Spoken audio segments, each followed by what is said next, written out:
рӯзи сешанбе 28 феврал дар остона мулоқоти Энтони Блинкен, котиби давлатии Амрико, бо вазирони умури хориҷии ҳамаи 5 кишвари Осиёи марказӣ дар қолаби 3-5 ҷамъи як доир шуд.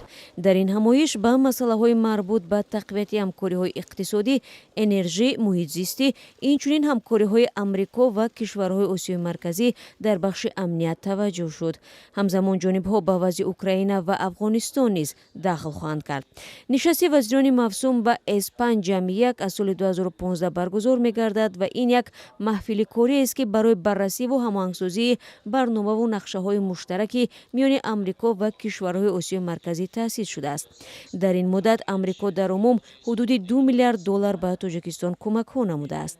интизор меравад баъди нишасти S5 ҷамъи як мулоқоти якба-яки котиби давлатии Амрико бо вазирони умури хориҷии кишварҳои минтақа доир гардад.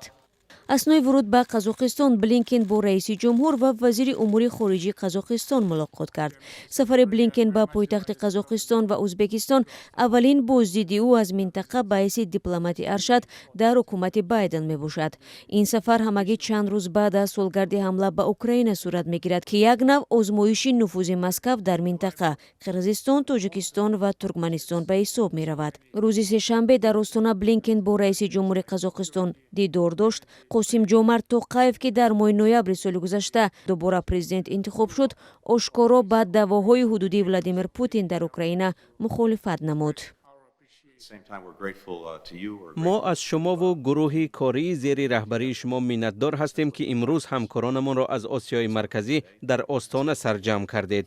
имрӯз дар мулоқот бо вазирон талош хоҳем кард, ки минтақаро амалан муттаҳид кунем, равобити бештар ва иқдомҳои амалӣ бештар дошта бошем, ки ба фикрам ба манфиати мардуми саросари Осиёи марказӣ ва Иёлоти Муттаҳидаи Амрико аст. با استفاده از فرصت میخوام به ایالات متحده آمریکا برای پشتیبانی استوار و درازمدت از صاحب استقلالی و تمامیت ارضی قزاقستان ابراز سپاس کنم. котиби давлатии Амрико зимни суҳбат бо Мухтор Тилеубердӣ, вазири умури хориҷа, гуфт, ки Вашингтон аз мустақилият, тамомияти арзии Қазоқистон ва истиқлоли он аз Москавро, ки соли 1991 ба даст омадааст, пуштибонӣ мекунад.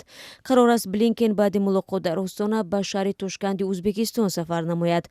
вай ҳамчунин рӯзи 1 март барои иштирок дар мулоқоти вазирони корҳои хориҷии кишварҳои узви G20 ба Ҳинд меравад.